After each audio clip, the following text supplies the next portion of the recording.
warahmatullahi wabarakatuh. Waalaikumsalam warahmatullahi wabarakatuh. Bismillahirrahmanirrahim.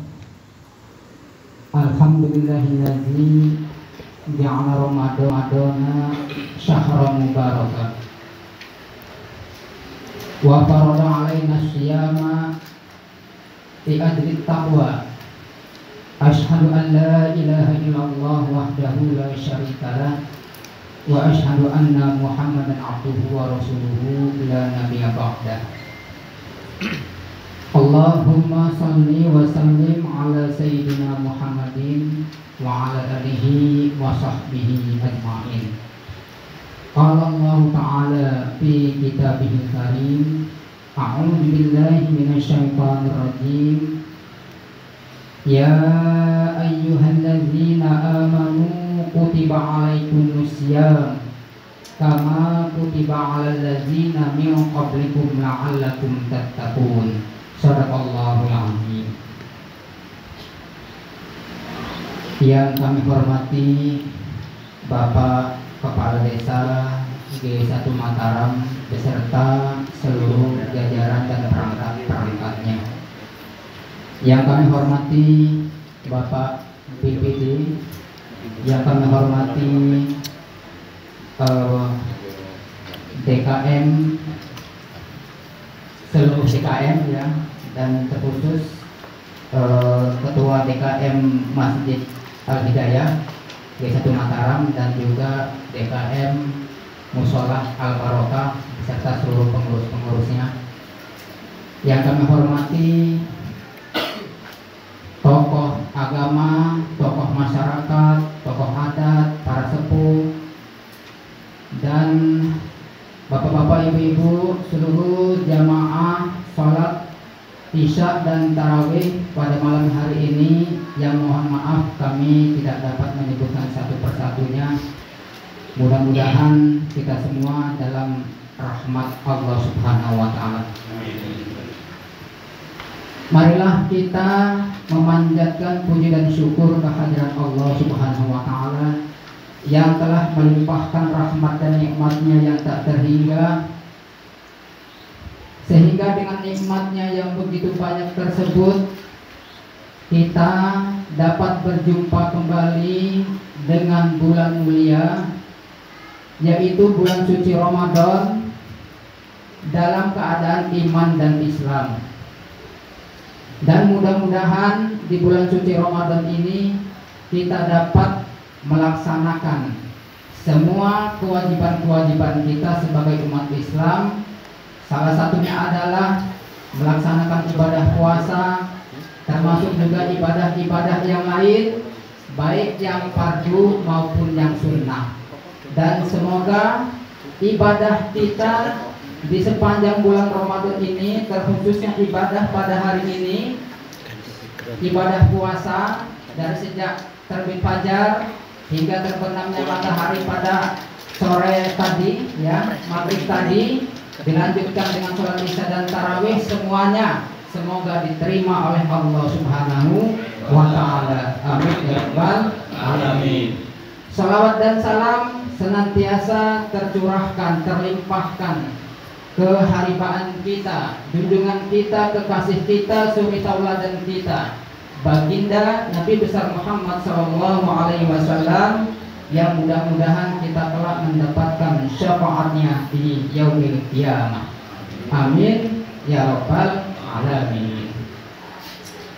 Bapak Ibu hadirin yang saya hormati, saya mengucapkan terima kasih karena pada malam hari ini saya diberikan kesempatan untuk ikut membersamai kegiatan yang diprogramkan oleh desa, yaitu kegiatan Safari Ramadan bersama tim Safari Ramadan, Pak ya.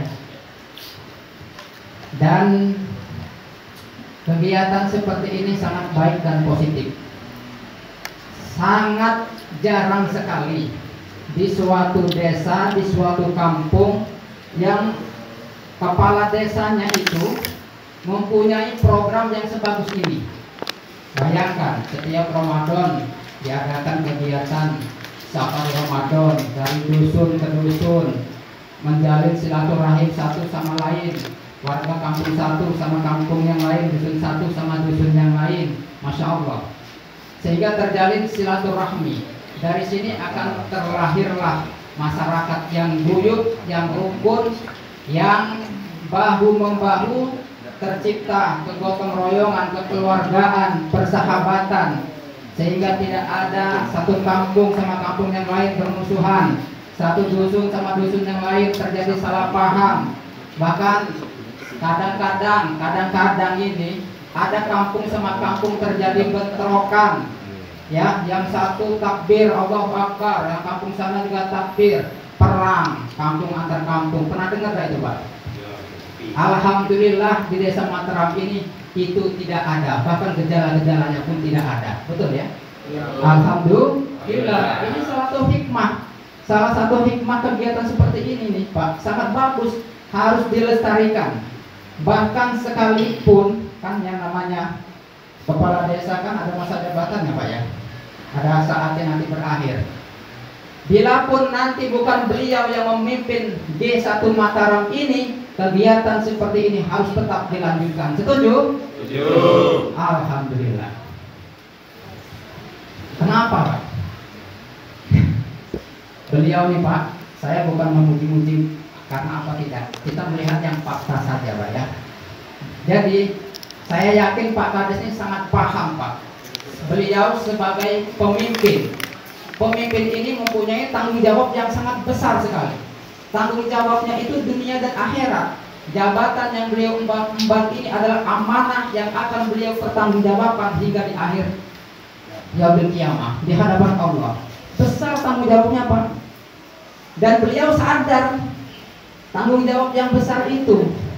Maka menjadi pemimpin itu tidak hanya memberikan pelayanan yang baik terhadap rakyatnya, masyarakatnya, tetapi juga bagaimana membawa rakyat dan masyarakat yang dipimpinnya ini untuk taat kepada perintah-perintah Allah, membawa sebanyak-banyaknya, menyelamatkan mereka supaya nanti kalau saat ini bisa berkumpul di dunia, nanti bersama-sama bisa kumpul di surganya Allah Subhanahu wa ta'ala. Amin ya rabbal alamin.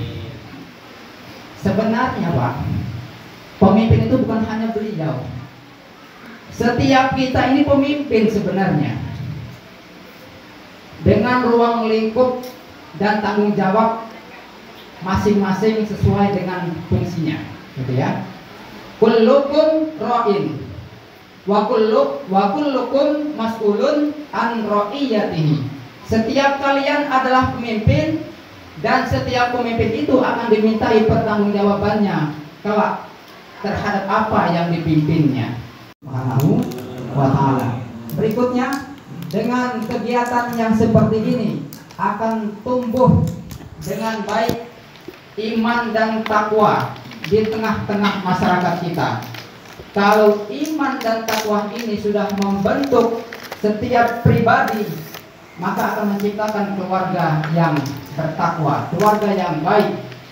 Kalau setiap keluarga bertakwa, akan menciptakan masyarakat yang takwa, masyarakat kampung yang takwa. Kalau setiap kampung, setiap desa semuanya bertakwa, maka insya Allah akan menciptakan negara Indonesia ini semuanya bertakwa.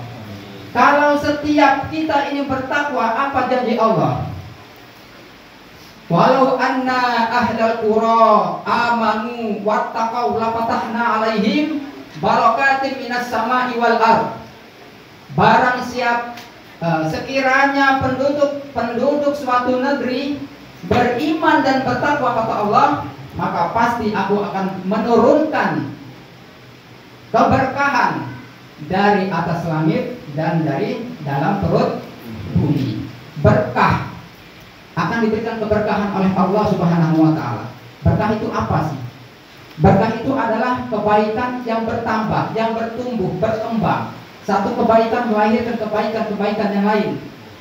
Pahala juga begitu. Satu pahala yang kita kerjakan, satu kebaikan akan bertumbuh, menumbuhkan pahala-pahala yang lain, menumbuhkan kebaikan-kebaikan yang lain. Maka keberkahan itu dengan keberkahan. Setiap sekecil apapun kebaikan yang kita lakukan, pahala yang kita lakukan, semuanya akan dilipat-lipat gandakan, bertambah-tambah, dan kita akan disibukkan oleh setiap kebaikan itu, sehingga tidak disempatkan lagi bagi kita untuk melakukan suatu keburukan, suatu kejahatan, suatu kejelekan. Semuanya baik dan kita berlomba-lomba dalam kebaikan. Fastabiqul khairat. Bapak Ibu hadirin, kemudian yang ketiga Pak Kades, kegiatan seperti ini, insya Allah kalau setiap kita beriman dan bertakwa, tidak akan ada yang namanya di kampung itu atau di tengah masyarakat itu kemungkaran, kejahatan, kriminalitas, tidak ada. Masing-masing beriman dan bertakwa. Takwa itu apa? Takwa, takut kepada Allah. Makna yang lain, takwa itu menjalankan perintah Allah, meninggalkan larangan-larangan Allah. Kalau setiap masyarakat ini takwa, Pak, aman, yakin aman. Motor di luar dan kunci juga aman, insya Allah. Ya, tapi jangan coba-coba. Ya. Coba-coba keluar atau Ustaz aman. Tapi aku tarawih yang ceramah Ustaz Fuadi. Ya, boleh malam ini motor taruh keluar ya. Atau Ustaz Fuadi ini aman. Nah, salah aja. Itu ya. Bisa tercegah dari perbuatan kemungkaran. Nah, kemungkaran itu apa? Kemungkaran itu semua perbuatan yang tercela, yang buruk, yang jahat, yang jelek, kemungkaran.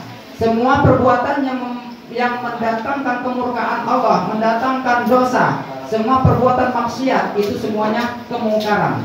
Dan setiap kita ini berkewajiban untuk mencegah kemungkaran. Ada hadisnya. Nabi tegaskan dalam sebuah hadis, ya, marro'a minkum mungkaron falyughayyiru biyadihi. Barang siapa di antara kalian melihat kemungkaran, maka cegahlah dengan tangan kalian, cegahlah dengan kekuatan kalian, cegahlah dengan kekuasaan kalian, cegahlah dengan kalian punya jabatan. Jadi untuk poin pertama ini, yang wajib mencegah itu adalah orang yang punya kewenangan. Nah, dalam skala desa, berarti yang paling punya tanggung jawab ini pertama adalah kepala desa. Kalau ada kemungkaran, Pak. Jadi Pak Kades kalau lagi keliling-keliling nih safari, keluar dari sini, ada yang main judi. Nah, langsung sampai, Pak. Iya, Bapak punya kewenangan.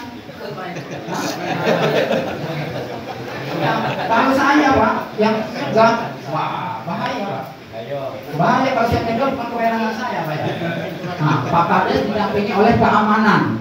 Ya, ini Pak Ustadz nih datang, ada tempat sabung ayam, datang dia. Bubar. Balik bonyok dia, Pak. Iya, kapasitas dia apa gitu, ya kan? Berarti ini yang poin satu, kewenangan Bapak Kades dalam skala desa. Kalau skala nasional presiden. Nah, kemudian apa dia? Terlalu semangat jadi lupa tadi. Wa illam yastati, nah, wa illam yastati fal yughayyiru apa ini? Terjadi ya. Fa illam yastati fal yughayyiru bi lisanihi. Apabila kalian tidak mampu dengan kekuatan, dengan kekuasaan, maka cegahlah perbuatan mungkar itu dengan lisan, dengan nasihat, dengan teguran. Aku nih, Bu, kalau aku nengok tempat maksiat, aku nak bubarin, aku tak punya kewenangan, ya. Maka sebagai seorang yang apa ini?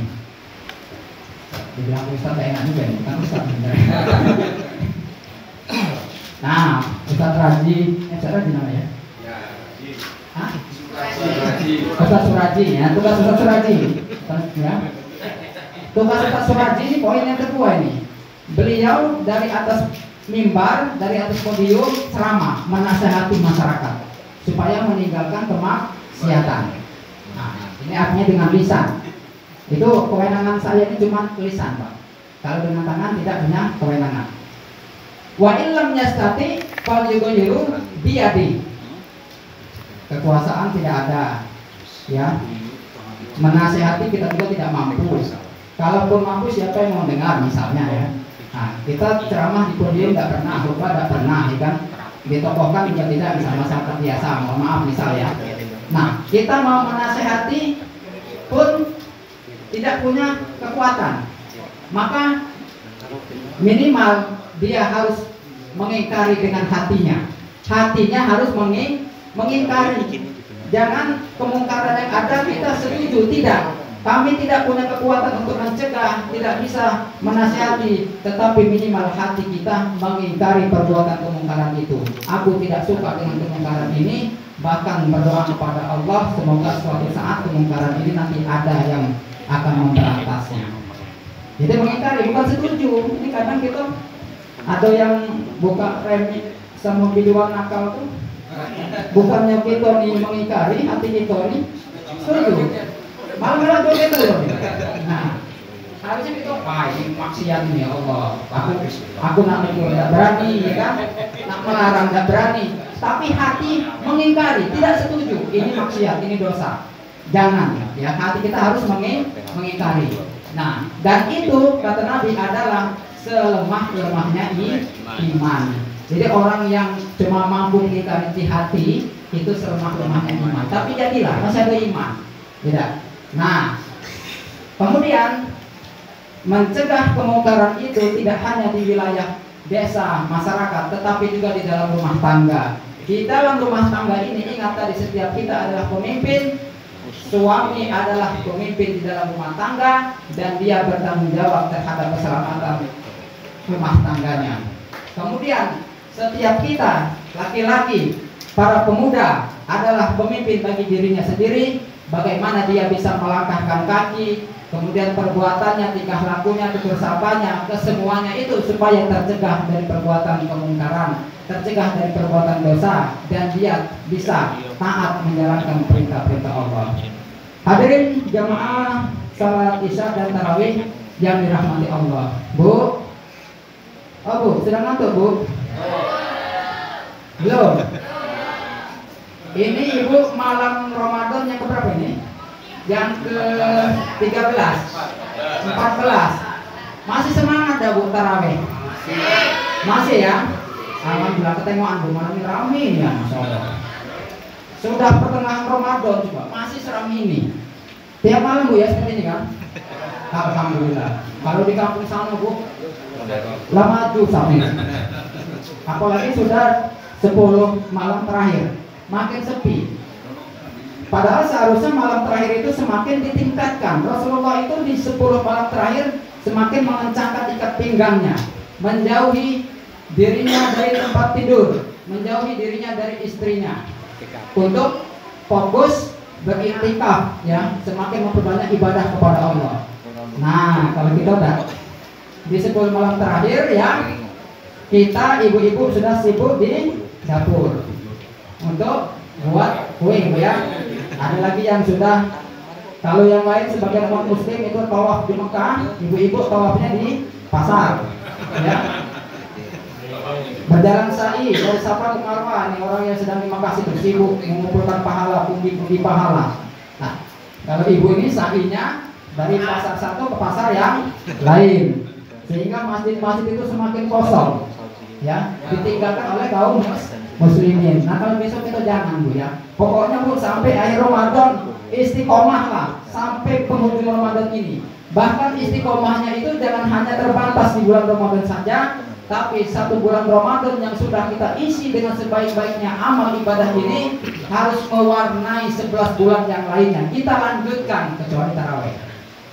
Kalau tarawih jadilah diganti dengan sholat malam, tahajud, ya. Jangan kita hanya taat di bulan Ramadan saja. Ketika Ramadan telah berlalu, kita kembali kepada kemaksiatan kita, na'udzubillah. Dan salah satu puasa kita diterima oleh Allah atau tidak itu salah satu tandanya adalah ketika kita bisa istiqomah. di dalam ketaatan kepada Allah meskipun bulan Ramadan telah berlalu. Yang rajin ke masjid setiap malam taraweh, ya walaupun Ramadan sudah berlalu, jamaahnya masih lanjut, masjidnya tetap penuh. Ini mah taraweh penuh, giliran Ramadan sudah habis, Bu ya, tinggal yang azan dia, yang azan Pak Suraji, yang komat Pak Suraji, yang imam Pak Suraji pulo, makmumnya Pak Suraji pulo. Nah, borongan. Di porong dia kalau kaplingan di surga. Ya. Bu, Ibu senang dah Bu datang bulan Ramadan Ibu? Senang ya, bahagia ya. Nah, apa kata Nabi? Man fariha biduhuli Ramadan haramallahu jasadahu 'alan niran. Barang siapa yang bergembira, yang bahagia dengan datangnya bulan suci Ramadan, maka aku haramkan kata Allah jasadnya terhadap api neraka. Masya Allah, luar biasa dah Bu. Baru senangnya baik Bu, tapi Bu tidak bisa pura-pura senang. Allah tahu Bu, tidak bisa tidak senang. Dari mana buktinya kalau senang? Dibuktikan cirinya dia senang Ramadan itu datang, dia rajin datang ke masjid. Orang taraweh dia taraweh, orang tadarus dia tadarus, orang puasa dia puasa, yang lain sedekah, memperbanyak amal.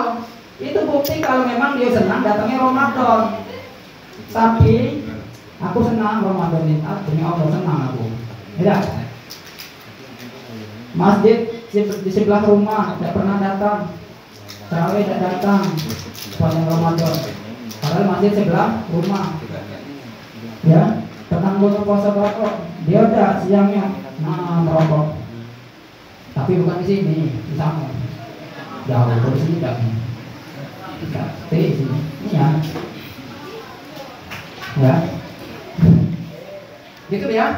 Jadi kita buktikan dengan ketaatan kepada Allah, menjalankan perintah-perintah Allah, menjalankan ibadah semaksimal mungkin ditingkatkan, baik yang wajib maupun yang sunnah. Itulah bukti bahwa kita senang dengan datangnya bulan suci Ramadan, dan dengan senangnya kita dengan datangnya bulan suci Ramadan ini kita mendapatkan apa kata Allah tadi, diharamkan jasadnya dari api neraka. Kalau diharamkan dari api neraka tuh mati kemana? Hah? Ke surga, bukan tempat lain. Akhirat itu cuma dua, surga sama neraka. Kalau tidak neraka, pasti surga. Tidak. Nah, mudah-mudahan kita ketemu kalau di surga. Amin. Pokoknya kalau bapak ibu di luar surga mau dekati aku, tolong Pak, bantu aku. Ya. Ya Allah, aku ini mau terkuat itu dekati, kemana dia? Nah, tolong. Mana tahu, aku masih nyari-nyari mana lah pintu surga ya. Aku bantuan. Iya buat.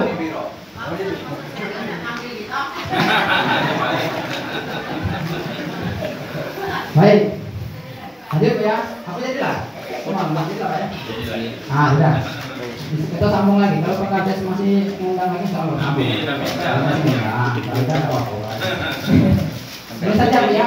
Mudah-mudahan sekali lagi kita memohon kepada Allah, semoga ibadah kita diterima oleh Allah Subhanahu wa taala. Semua ibadah apapun, baik yang wajib maupun yang sunnah, sesuai dengan janji Allah, kita memperoleh apa yang Allah janjikan, bahwa di bulan Ramadan ini sesuai apa disampaikan Pak Kades tadi, semua amalan ibadah kita ini dilipat gandakan pahalanya. Ya, kata Nabi, barang siapa yang mengerjakan ibadah sunnah di bulan Ramadan, maka pahalanya seperti dia mengerjakan ibadah wajib di bulan yang lain. Barang siapa yang mengerjakan ibadah wajib di bulan Ramadan, maka diganjar pahalanya, dilipatkan menjadi 70 kali hingga 700 kali. Masya Allah. Masya Allah, jadi luar biasa ya. Jadi kita dengan tawaran-tawaran pahala dari Allah ini seharusnya menambah spirit, menambah semangat kita untuk semakin meningkatkan pundi-pundi pahala dengan sebanyak-banyaknya. Memang pahala ini sifatnya abstrak Pak, tidak nampak secara materi, tidak nampak di depan mata wujudnya. Sehingga inilah walaupun tawaran-tawaran pahala dari Allah begitu besarnya, tapi banyak orang yang mengabaikan, biasa saja, tidak tertarik, ya. Padahal pahala yang dijanjikan luar biasa. Inilah karena pahala dan dosa itu tidak nyata secara bentuknya. Coba kalau diganti Pak Kades. Bu Ibu, kata Pak Kades, besok kita tarawih ya. Pokoknya setiap kali datang bukan pahala Bu, tapi duit 100.000. Nah, insya Allah Pak, penuh full, tak muat pasang tenda sampai sana. Ya, kalau pahala itu diganti berupa materi. Nah, kebanyakan iman kita itu diukurnya sama materi, Pak. Ya. Nah, kalau pahala nih, Pak Kades nih, bawa banyak pahala nih. Dan ketingoan Bu. Kalau ketingoan kan enak. Apa tuh Pak di karung? Pahala. Ibu ini balik dapat pahala banyak ya, tapi tidak nampak ya. Hanya orang yang beriman saja yang dapat merasakan betapa nikmatnya pahala yang Allah janjikan itu. Dan insya Allah pahala itu akan mengantarkan kita ke dalam jannahnya. Amin ya rabbal alamin. Mungkin ini saja yang dapat saya sampaikan. Kurang lebihnya saya mohon maaf. Jika ada dalam penyampaian saya ada yang salah, itu semata-mata memang kesalahan dari saya sendiri, kekurangan saya, kebodohan saya. Tapi jika yang disampaikan ini ada benarnya, maka kebenaran itu adalah mutlak, adalah milik Allah Subhanahu wa Ta'ala. Kurang lebihnya mohon maaf. Wabillahi taufiq wal hidayah. Wassalamualaikum warahmatullahi wabarakatuh.